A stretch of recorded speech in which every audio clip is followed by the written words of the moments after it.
Snow fell in endless silence, each flake whispering against the frozen earth as if afraid to make a sound. The girl trudged through it with small, deliberate steps, clutching a torn blanket around her shoulders. Her breath came in pale bursts, rhythmic but uneven, like a heartbeat faltering under the weight of cold and fear. The world around her was a wasteland of white and silver, alien trees standing like ancient blades beneath a bruised violet sky. Every shadow seemed to move. Every gust of wind carried a sound that might not have been wind at all. Her name was Mira. She was 10 years old, though the frost biting her skin and the emptiness in her eyes made her look older. She had not spoken to another living human in weeks.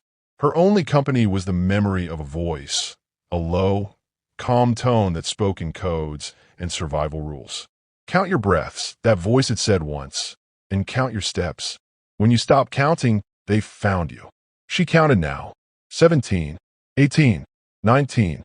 Behind her, somewhere beyond the thick mist, something moved. It was careful, deliberate, aware that its prey could hear. She froze, sinking low into the snow, heart pounding so hard it shook the air in her ears. Then came the sound again, a faint clicking like claws tapping against ice. The Kthar were close. She had seen one once, weeks ago, through the shattered glass of a crashed transport. It had stood tall as a door, its body scaled and sleek, its head crowned with spines that shimmered under starlight. Its eyes burned gold in the dark. Her father had told her about them, back when she still had a home, back when bedtime stories meant whispered warnings about the predators humanity had made enemies of. "If you ever meet one," he'd said, "don't scream. They like the sound." Now, she moved as quietly as she could, slipping between the trees. Her boots, cracked and soaked through, made soft crunches in the snow.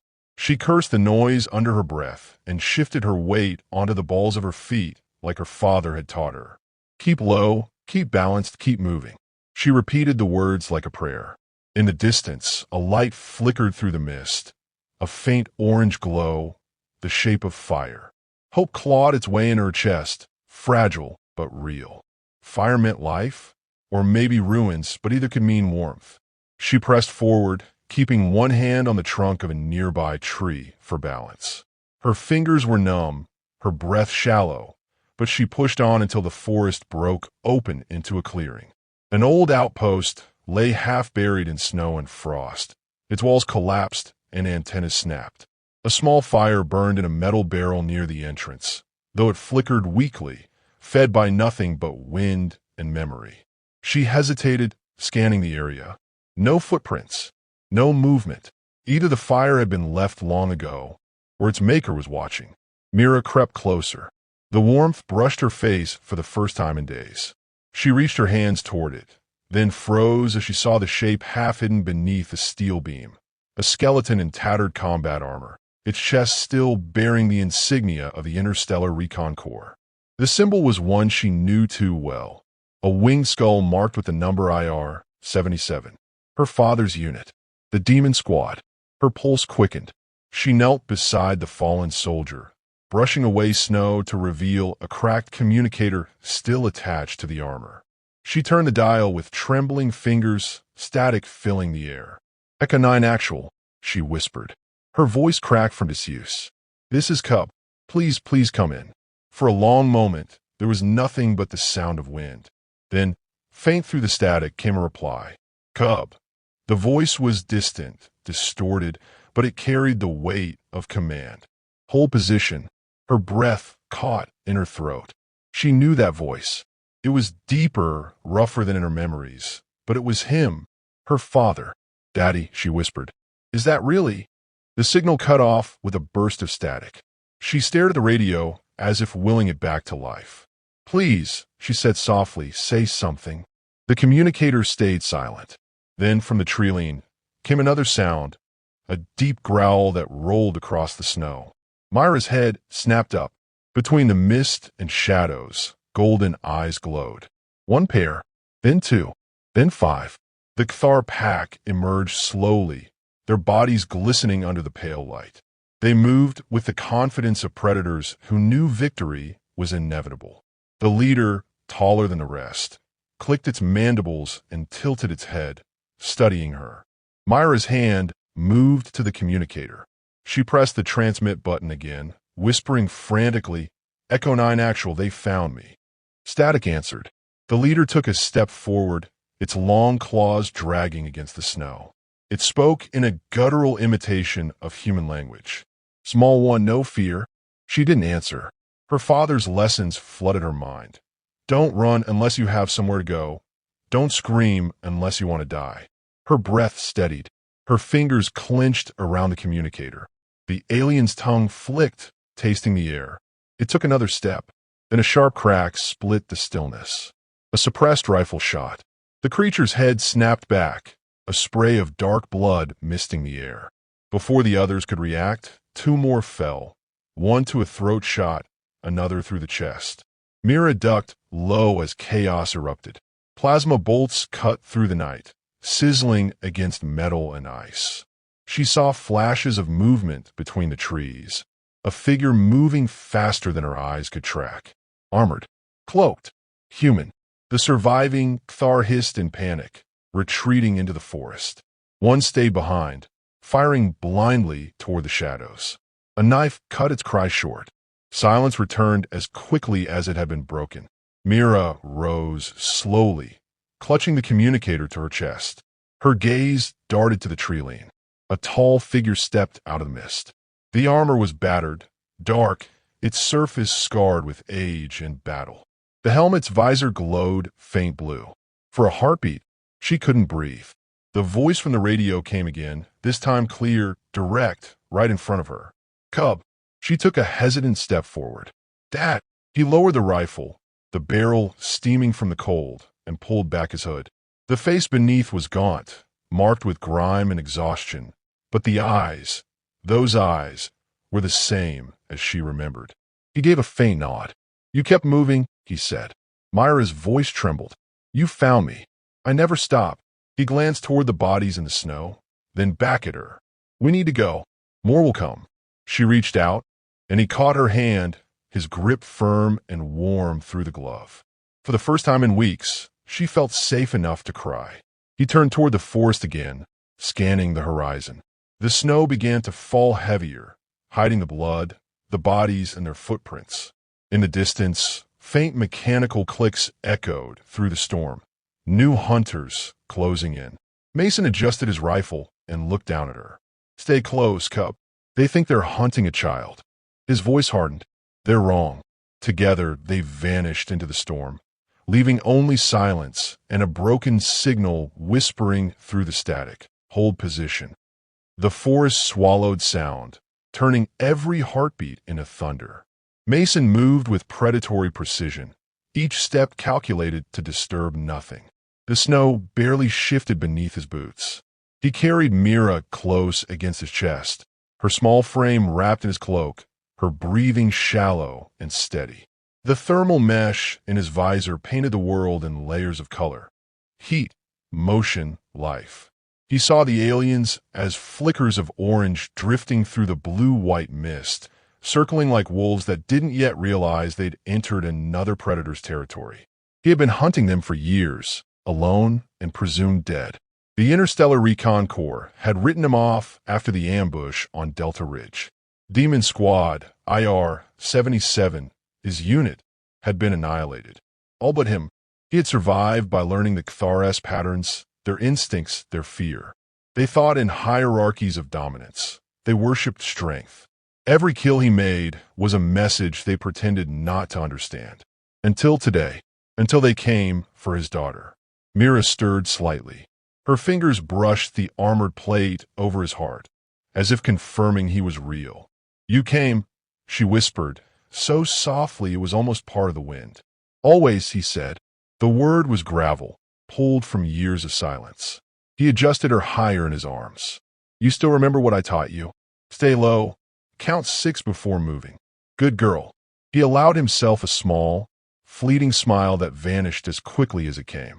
The forest ahead opened into a ravine littered with wreckage. Metal bones of a downed transport, its engines half buried in ice. Perfect cover. He moved toward it, leaving no trail but vapor. From the ridge above, the Cathar watched. Through their crystalline visors, they marked his path. To them, he was a phantom that should not exist. The humans had abandoned this planet long ago. Yet the signal they'd intercepted, short, encrypted, ancient, had named a ghost. IR-77. Even their war elders spoke of that code with dread. The Demon Squad. Men who fought without mercy, who burned their enemies' worlds in retaliation. The pack leader, scarred and enormous, clicked a command. 2 flanked wide. 1 remained to observe. Their target was valuable. The child carried a genetic signature linked to a banned human bioweapon program.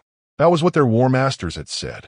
But the older ones, the veterans, whispered another explanation, that she was bait.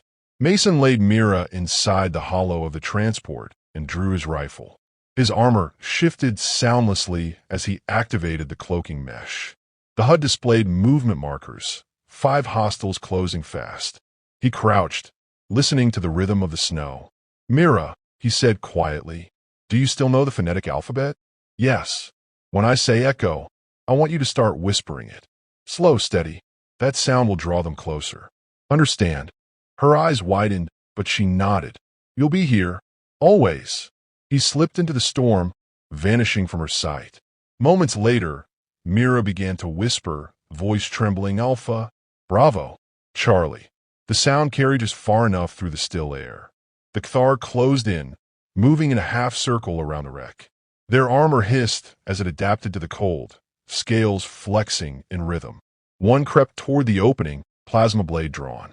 Its nostrils flared, human scent close. A faint beep broke the silence. Then a flash of white fire erupted at its feet. Mason's mind detonated, shattering the alien's legs and throwing it backward into the snow. Before the others could react, 3 silenced shots cracked the air. Each bullet found its mark. The pack convulsed in confusion, their comms filled with hissing panic. Mason moved like a shadow between the trees, his rifle whispering death. From her hiding place, Mira pressed her hands to her ears. She hated the noise, but she didn't cry. Her father had taught her that tears blinded you faster than smoke.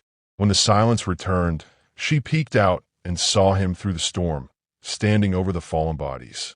His visor glowed faintly blue, reflecting the firelight of his handiwork. 1 alien remained, the pack leader. It hissed in defiance, lifting a curved rifle that pulsed with ultraviolet energy. Mason ducked behind cover as the weapon tore through the snow in a burst of vapor. He rolled, came up on 1 knee, and fired twice. The shot struck the creature's chest, staggering it but not killing it. It roared, a sound that carried both fury and fear. Then came the voice through Mason's earpiece, harsh and broken. Unauthorized transmission detected. Code fragment, IR-77. Encryption pattern, Demon Squad. The alien froze mid-roar. Its visor blinked with the same signal Mason's comm displayed. It had intercepted the code. For the first time, the predator hesitated. Mason saw its claws tremble, the faint shiver of disbelief. It spoke in broken human words, its voice a rasping mimicry. "You are demon." Mason rose slowly, rifle aimed. "Not anymore," he said. "Now I'm just a father." He fired. The shot struck true. The alien collapsed backward, the snow beneath it blooming red. For a long moment, Mason stood in the settling quiet. The forest had gone still again, as if holding its breath. He approached the body, boot crunching lightly on ice, and retrieved a small black data chip from its neck. The surface glowed with alien script, records of intercepted human codes. He pocketed it, already knowing what it meant.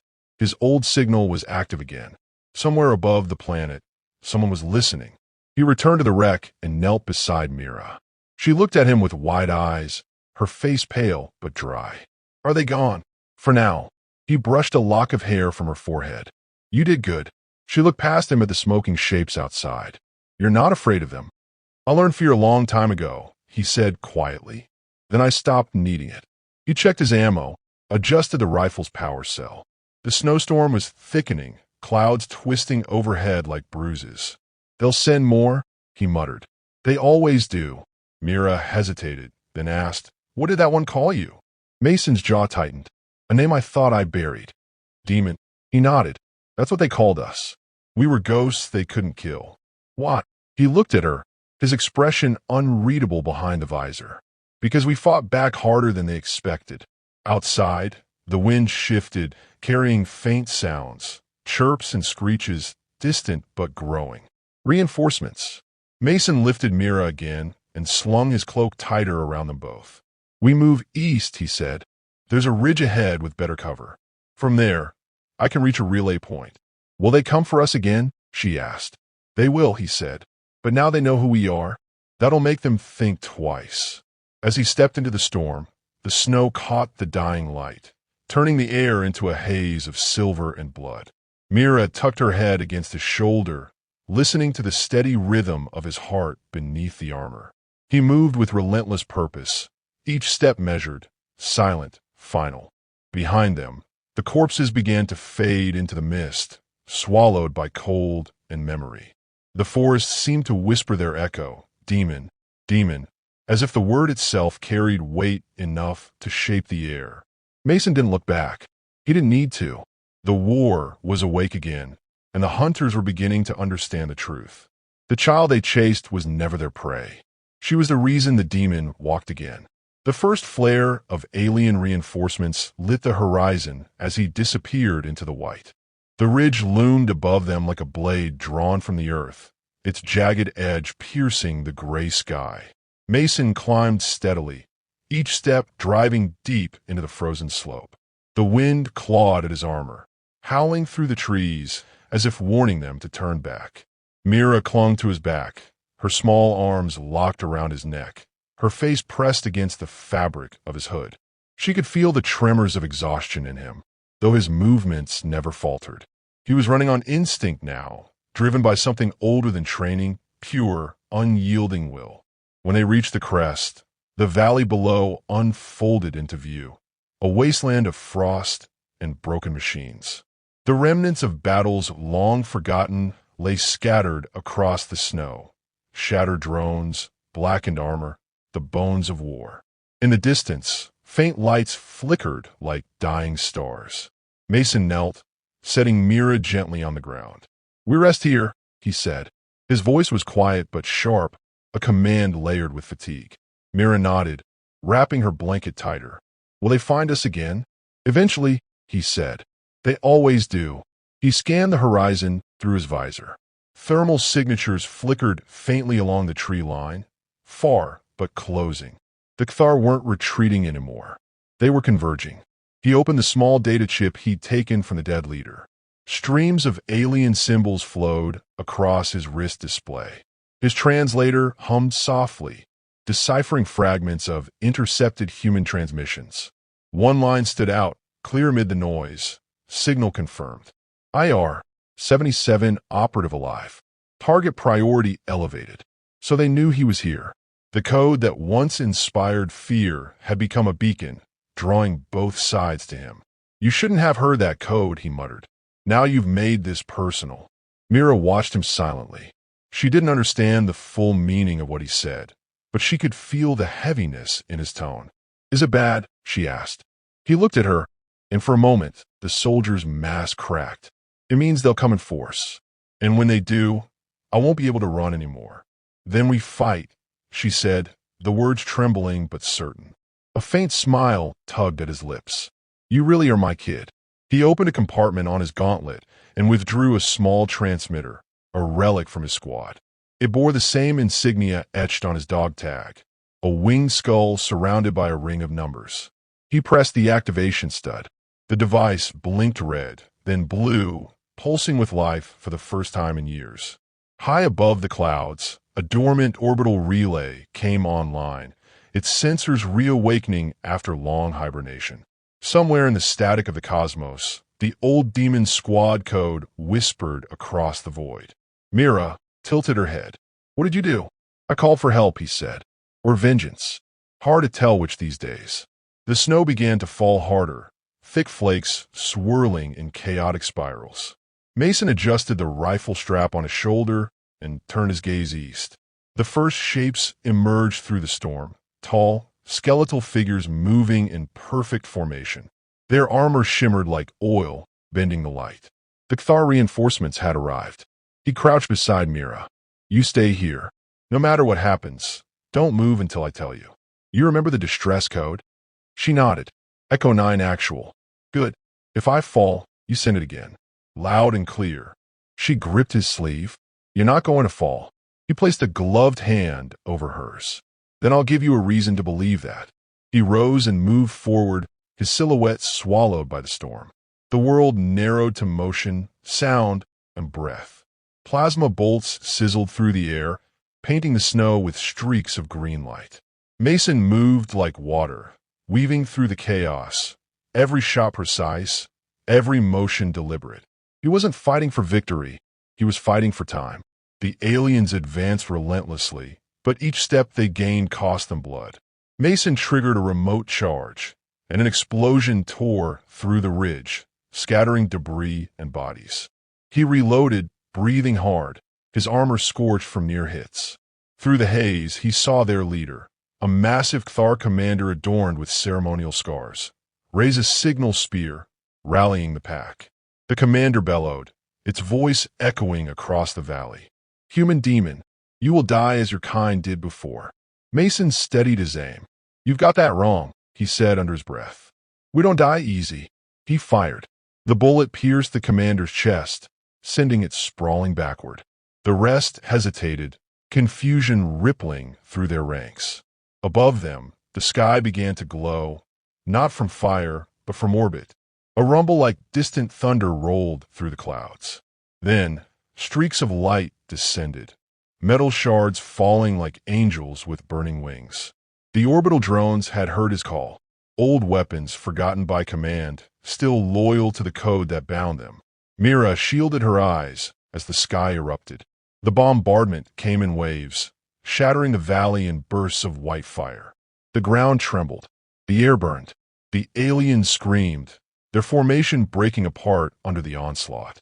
Through it all, Mason stood his ground, watching the storm he had summoned. When the last drone fell silent, the world was ash and snow. The ridge smoldered, smoke twisting into the sky. Mason stumbled back toward the hollow where Mira waited. His armor was cracked, one arm limp at his side, but his steps never slowed. Mira ran to him, throwing her arms around his waist. "I thought you." He hushed her gently. "Not yet." His breath rattled, heavy with pain. "But we're almost there." From the horizon came the deep hum of engines. Mira looked up to see lights cutting through the fog. Dropships, human design. The emblem on their hulls was clear even through the haze. IR-77, Demon Squad.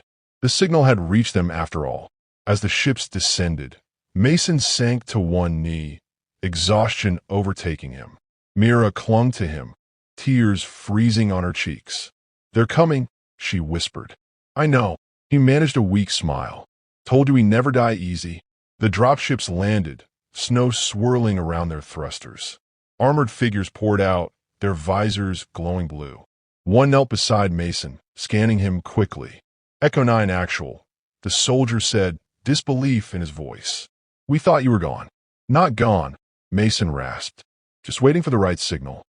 He handed the soldier the data chip. "They'll come again. Make sure command knows what's waking out there." The soldier nodded, then motioned for medics. As they lifted Mira onto the ship, she reached for her father's hand. "You're coming too." He gripped her fingers, his touch firm despite the tremor in his arm. "I'll be right behind you." The hatch began to close. Myra's gaze locked on him until the last sliver of light vanished. Outside, Mason stood alone, the storm wrapping around him like a shroud. The ships lifted off, their engines fading into the clouds. He turned toward the horizon where the forest once stood, now scorched and silent. In his helmet's reflection, the firelight danced across the engraved words on his tag. IR-77, Demon Squad. Somewhere above, command recorded a new transmission. Echo 9 actual confirmed alive. Operation Requiem initiated. Mason adjusted his rifle and started walking toward the ruins, his voice low against the wind. "Demons don't die," he said. We return. Far away. In the warmth of the ship, Mira listened to the comm in her lap. It crackled softly before a familiar voice whispered through the static. Cub, hold position.